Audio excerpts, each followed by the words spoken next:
안녕하세요. 백두산 공학역사입니다. 오늘은 갑부터 시작해서 마지막 시간인 개수를 알아보는 시간이 되겠습니다.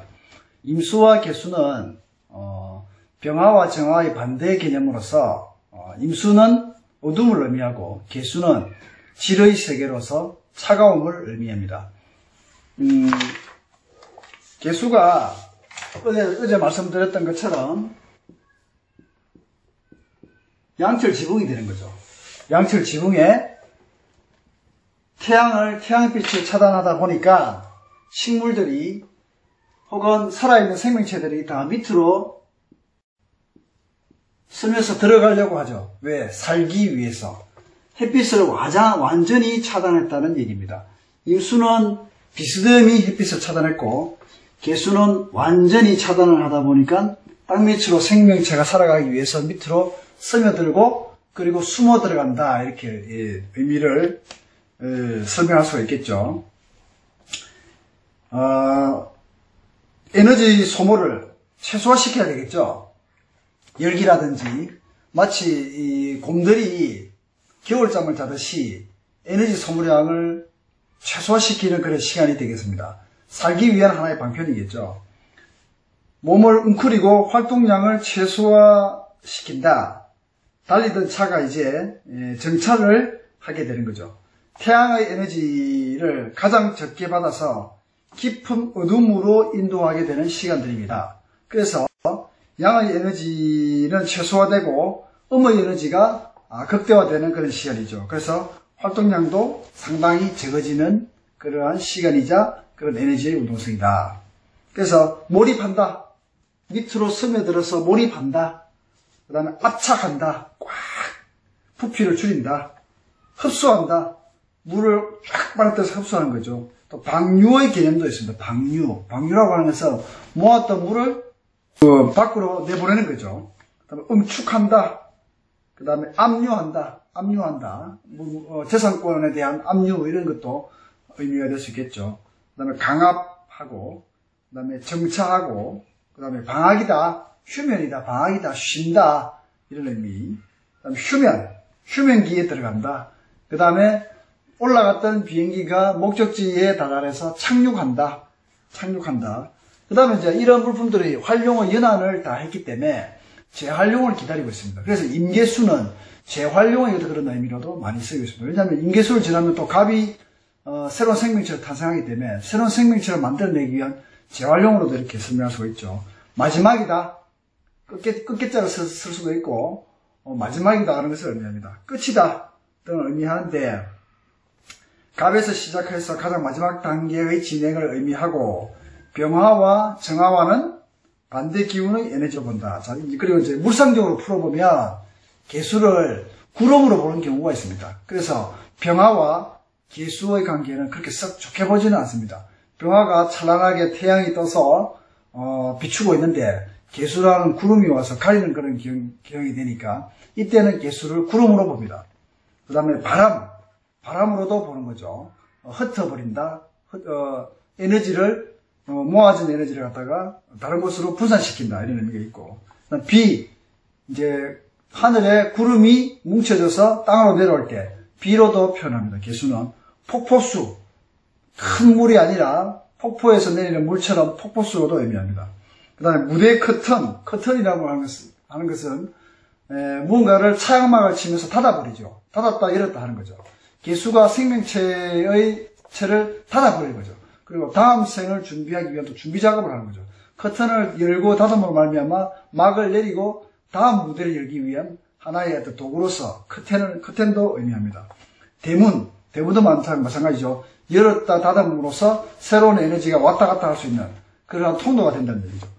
그래서 물상으로 끌어와서 이렇게 많이 보는데 특히나 개수는 빗물로 많이 이렇게 보죠. 구름과 빗물로 보는 경우가 많은데 빗물, 구름, 이슬, 안개, 이 정도로 머릿속에 담아두시면 될 것 같습니다. 모든 만물의 정리와 마지막을 의미하겠죠. 그 다음에 이 마지막은 또 다른 갑을 만들기 위한 준비 작업으로도 볼 수 있습니다. 그래서 활동량을 최소화시키면서 갑을 잉태하고 만들어내기 위한 응축과 압축 작업이 있습니다. 정신의 영역에서 가장 활동량이 크다고 볼 수 있습니다. 개수가 밑으로 들어가서 물질을 뒤로 하고 땅 밑으로 스며 들어갔기 때문에 양의 세계에서는 그 부피와 질량이 작아지고 음의 세계가 커지고 확장하기 때문에 정신의 영역이 굉장히 넓다라고 이렇게 볼 수 있죠. 정신적 영역, 그 다음에 영적인 영역, 그 다음에 종교적 생활, 종교적 활동, 그 다음에 예술적인 방면, 이 생각의 나래와 아이디어와 아이템 이런 것을 굉장히 많이 연구하게 되는 거죠. 예능적인 측면에서 두각을 나타낸다고 볼 수 있습니다. 그리고 보이지 않는 세계를 동경하고 새로운 출발을 위한 기양과 아이디어를 무척 좋아하고 그리고 그것을 창조해냅니다. 왜? 임계수에서 모든 것이 죽고 값을 퇴금시켜야 되니까. 개수는 하늘에서 내리는 빗물로 묘사하고 병화와 개수는 일방적인 은혜를 베푼다라고 그렇게 얘기를 했습니다. 하늘에서 내리는 신공으로서 참 좋은데 이게 너무 과하게 되면 그것으로 말미암아 오해를 살 수 있으니까 항상 좀 주의를 하셔야 되겠죠. 적당하게. 그래서 많은 중생에게 공익과 공적인 일을 많이 함에도 불구하고 그것이 과다함으로 말미암아 오해를 살 수 있으니까 항상 이 병화와 개수는 그 밸런스를 조절하는 것이 굉장히 중요하다고 얘기할 수 있겠습니다. 그래서 과하지도 않으면서 많지도 않은 아주 적당함을 추구하는 것이 가장 좋겠죠. 가을에 저장한 곡식과 열매가 거의 다 소모되고 추위와 삶을 영위하기 위한 처절한 몸부림이 시작되는지도 모르겠습니다. 시골에서 이제 보릿고개라기도 하고 다음번 봄이 되었을 때 씨를 뿌리고 생명을 키워갈 수 있는 혹독한 준비의 시기이기도 하다라고 할 수 있죠.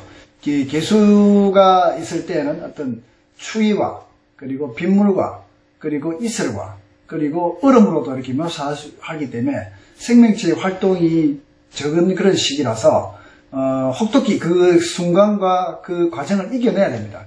이 과정은 정신적인 숙성과 영적인 성장을 만들어내기 위한 하나의 과정으로서 이것을 이겨내면 아주 큰 도분의 경지에 도달할 수 있다고 보죠. 그 다음에 지상의 생명체에서 이때는 이제 화의 기운이 굉장히 필요로 하겠죠.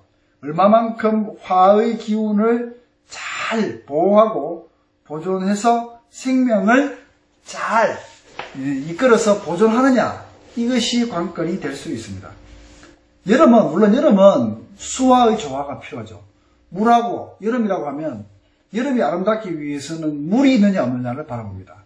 그 다음 겨울이 얼만큼 아름다우냐를 보기 위해서는 화의 조화가 필요하다는 거죠. 그래서 정화와 개수의 관계도 유심히 볼 필요가 있는데 정화와 개수의 관계가 좋다 나쁘다를 떠나서 겨울의 개수의 생명체를 보호하기 위한 수단으로서 정화는 굉장히 필요합니다. 그런데 정화의 모닥불을 개수의 빗물이 꺼트릴 수도 있다는 얘기죠. 그래서 정화와 개수의 관계는 통배시에 아주 좀 정밀하게 바라볼 필요가 있습니다. 절실히 필요한데 그것이 과연 어떻게 활용되어서 쓸 것인가. 물론 이 개수도 겨울의 개수냐, 봄의 개수냐, 여름의 개수이냐, 가을의 개수냐에 따라서 정화의 역할론이 달라질 수 있습니다. 그래서 이 정화와 개수의 관계는 항상 예의주시해야 된다. 그 다음에 이제 정화 시간에 말씀을 드렸습니다만 정화와 신금의 관계, 또 신금과 개수의 관계도 유심히 바라봐야 됩니다. 신금은 보석으로서 잘 다듬어진 마지막 결정체인데 개수의 빗물로 말미암아 그 신금이 녹이 슬 수 있는 그런 상황이 발생할 수 있으니까 신금과 개수의 관계성에서도 잘 바라봐야 된다. 신금이라는 안경을 쓰고 있는데 목욕탕에 들어가면 습기가 차서 잘 보이지 않게 되겠죠. 이것처럼 신금과 개수의 관계가 절묘한 관계성이 있으니 그 부분에 있어서는 통별시에 잘 바라보고 통별을 하셔야 된다는 얘기죠. 그 다음에 위치는 맨 뒤쪽에서 이제 완전히 빠져나가는 공간, 출입구를 본다면 완전히 빠져나가는 뒤쪽의 공간을, 완전히 개수니까 완전히 빠져나가는 공간이죠. 혹은 다시 돌아오는 공간이 될 수도 있죠. 어머니 뱃속에서 나오기 시작해서 거의 다 빠져나왔습니다. 다 빠져나왔다는 얘기죠. 뱃속에서 태어나서. 그래서 다리, 발목, 발, 그 다음에 이제 무릎 밑으로를 개수로 이렇게 의미할 수 있습니다. 음식물이 입으로 들어가서 다 분해되어서 배출되어서 항문을 의미하기도 합니다. 항문. 그 다음에 성기, 가장 밑에서 감추어진 성기를 이 개수로도 의미합니다. 그 다음에 깊은 산골. 이제 개수는 어둡고 또 깜깜한 그런 구간이다 보니까 깊은 산골을 의미하죠. 깊은 산골. 그 다음에 시골 중에서도 아주 구석진 시골을 의미합니다. 그 다음에 잠잘 때, 우리가 잠을 자고 있을 때, 잠자는 구간, 이때를 개수로 볼 수 있습니다. 그 다음에 한밤중, 그 다음에 해외에도 먼 곳, 그 다음에 원양어선 등을 의미하고, 의식의 공간에서 가장 먼 쪽에 있는 공간, 우리 의식의 세계가 아니라 무의식의 세계, 개수는 또 무의식의 정신적인 세계, 종교의 세계, 영적인 세계를 이렇게 의미하기도 합니다. 그래서 개수는 특히나 영적인, 정신적인 이런 갈구함이 굉장히 크다고 이렇게 볼 수가 있죠.